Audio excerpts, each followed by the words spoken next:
ಕೂತ್ಕೊಳ್ರಿ. ಅರವಿಂದ ಬೆಲ್ಲ ನಾನು ಅಶೋಕ ಮಾತಾಡುವಾಗ ಮುಂದೆ ಮಾತಾಡ್ಲಿಲ್ಲ.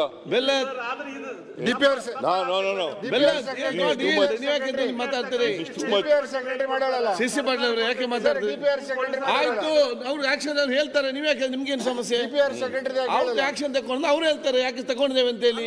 ನೀವು ಅದಕ್ಕೆ ಕೌಂಟರ್ ಮಾತಾಡ್ತೀವಿ. ನೀವ್ ಯಾಕೆ ಕೌಂಟರ್ ಮಾತಾಡ್ತೀರಿ? ಅರೆ ಏನ್ ಆಕ್ಷನ್ ಸರ್ಕಾರ ಹೇಳ್ತಾ ಉತ್ತರ ಕೊಡ್ತದೆ, ನೀವ್ ಯಾಕೆ ಮಾತಾಡ್ತೀರಿ ಮಧ್ಯದಲ್ಲಿ? ನೀವೆಲ್ಲ ಹೇಳಬೇಕಾಗಿದ್ದೆಲ್ಲ ಹೇಳಿದ್ದೀರಲ್ರಿ. ಕೂತ್ಕೊಳ್ಳಿ ಈಗ ಪ್ಲೀಸ್. ಯಾಕೆ ಸುಮ್ಮನೆ ಕೌಂಟರ್ ಮಾತಾಡ್ತೀರಿ? ಸರ್ಕಾರ ಆಕ್ಷನ್ ತಗೊಂಡ್ರೆ ಯಾಕೆ ತಗೊಂಡು ಹೇಳ್ತಾರೆ. ಅದು ಮುಂದೆ ಪಾಲನೆ ಮಾಡಿ. ಬೇಕಾದಾಗೆ ಮಾನ್ಯ ಸಭಾಧ್ಯಕ್ಷರೇ, ಇದನ್ನು ಪಾಲನೆ ಮಾಡಿ. ವಿರೋಧ ಪಕ್ಷದ ನಾಯಕರು ಮಾತಾಡುವಾಗ ಯಾರು ಕೂಡ ಮಾತಾಡಬಾರ್ದು. ಚೀಫ್ ಮಿನಿಸ್ಟರ್ ಮಾತಾಡುವಾಗ ಯಾರು ಕೂಡ ಮಾತಾಡಬಾರ್ದು. ಡೆಪ್ಟಿ ಚೀಫ್ ಮಿನಿಸ್ಟರ್ ಮಾತಾಡುವಾಗ ಮಾತಾಡಬಾರ್ದು.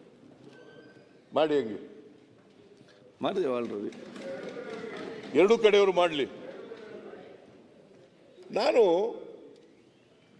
ಪೂರ ಭಾಷಣ ಕೇಳಿದ್ದೀನಿ ಅಶೋಕ್ ಅವರದ. ಒಂದು ಶಬ್ದ ಮಾತಾಡಲಿಲ್ಲ. ನಾನು ಕೇಳ್ಬಿಟ್ಟು ಅವ್ರ ಭಾಷಣ ಮುಗಿಸಿದ ಮೇಲೆ ಓದೆ. ನಾನು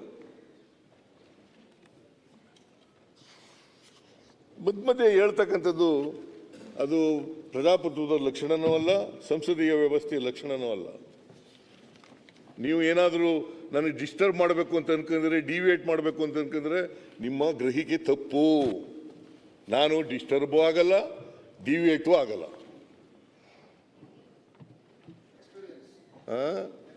ಅಫ್ಕೋರ್ಸ್ ಎಕ್ಸ್ಪೀರಿಯನ್ಸ್ ಅದು ಇದೆ.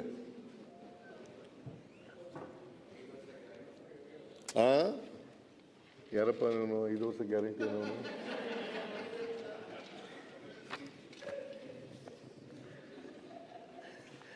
ಮಾನ್ಯ ಅಧ್ಯಕ್ಷರೇ, 4ನೇ ತಾರೀಕು ಇನ್ಸಿಡೆಂಟ್ ನಡೀತು. 4ನೇ ತಾರೀಕೆ ಸಾಯಂಕಾಲ ಮ್ಯಾಜಿಸ್ಟ್ರಿಯಲ್ ಎಂಕ್ವೈರಿ ಮಾಡಿಸ್ದೆ. ಆಮೇಲೆ 5ನೇ ತಾರೀಕು ಸಸ್ಪೆಂಡ್ ಮಾಡಿದೆ. 5ನೇ ತಾರೀಕೆ Michael Cunha, retired high court judge, ಅವರ ಅಧ್ಯಕ್ಷತೆಯಲ್ಲಿ 1 ಮ್ಯಾನ್ ಕಮಿಷನ್ ಮಾಡಿದೆ. ಆಮೇಲೆ ಅಷ್ಟೇ ಅಲ್ಲ, ನನ್ನ ಪೊಲಿಟಿಕಲ್ ಸೆಕ್ರೆಟರಿನೇ ತೆಗೆದಾಕಿದೆ.